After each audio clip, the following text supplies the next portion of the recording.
that whether you're in pain or in pleasure, that entity is, that place is there inside you that you can come back to. So the jamas that I just presented, they are mostly about this aspect of contemplation in yourself, while the niyamas that will come next are mostly about doing things in your environment. So next ones are niyamas, or that which helps to have control.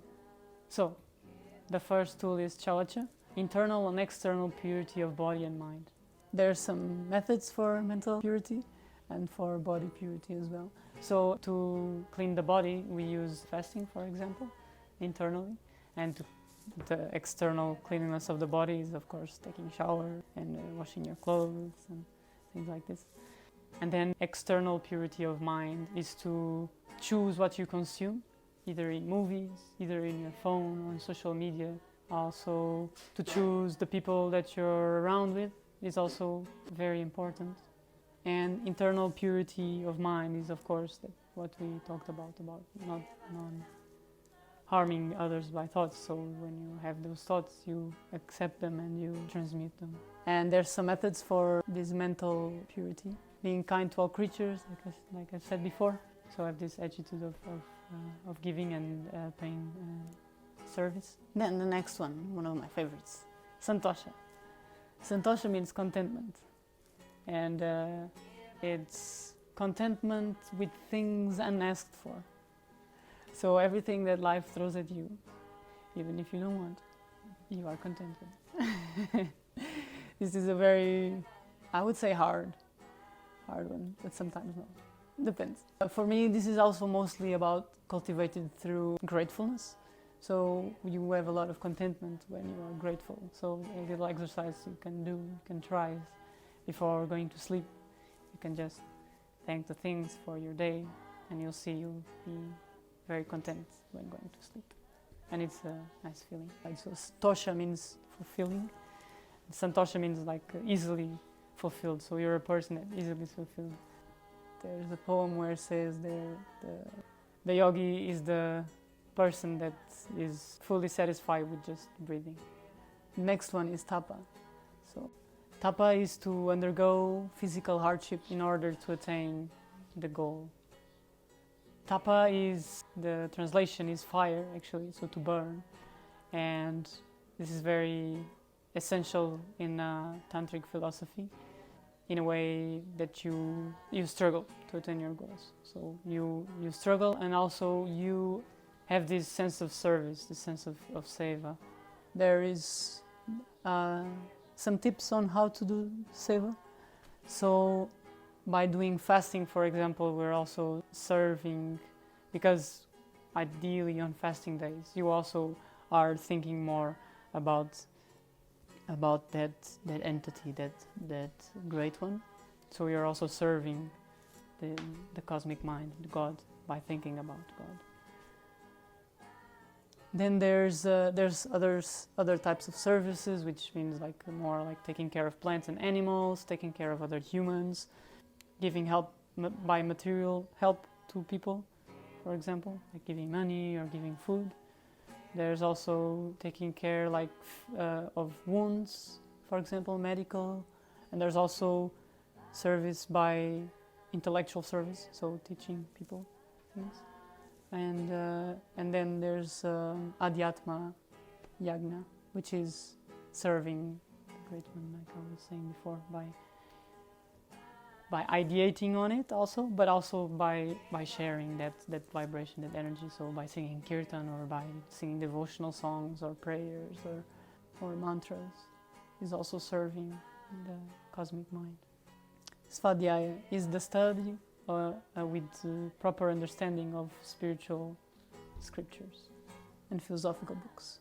So every day to take a little bit of time to read 1-2 pages of philosophical books is very important. And this is very important, like when you read philosophical books that question your life, that question the universe, and that answer also interesting topics, and those deep topics that are inside us, and yes, to study them and to contemplate on them during the day, and to assimilate them, or to also to reject.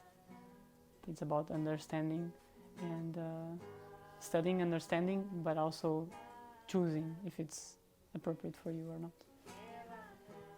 And in Ananda Marga, the philosophical books is Ananda Sutram, which is the sutras of Ananda Marga, and the Subhashita Samgraha, which is the book that we read every day.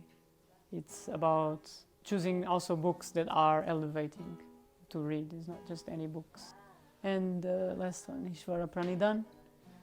And in the Marga, this is the most important one of the niyamas, and it's to have firm faith in Ishvara. So the firm faith in the cosmic mind, whether in pleasure or pain, prosperity or adversity, and to think of oneself as the instrument and not the wielder of the instrument. To be the flute for you to be the instrument of God, to let yourself be played.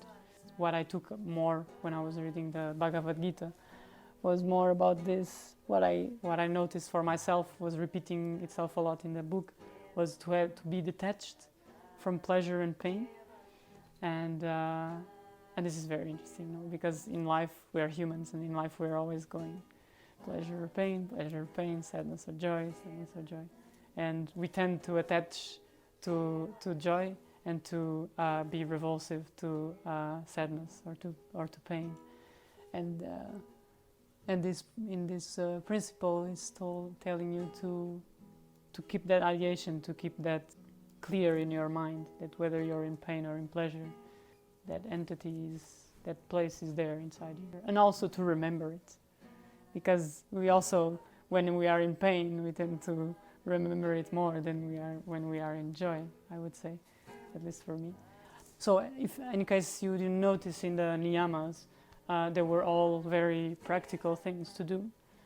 So like cleanliness and studying and service, and this one is more subjective. But in the Marga, Ishvara Pranidhan is actually the name of the first lesson, so of the first meditation lesson. So how to do this, how to have firm faith in the cosmic controller, is by doing, in the Marga it's recommended to do meditation and to keep this idea. And also one recent text that I read is about taking off your shoes before you go into meditation, or taking off your shoes before you go into God. So it's related to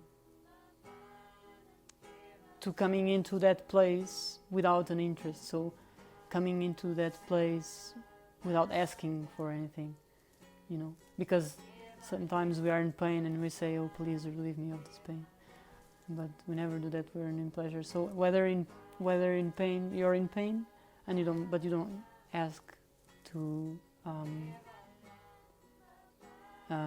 not have it. You take off that subjective part. You just detach yourself from what you're feeling, and you go into that place inside you, whether in pleasure or pain.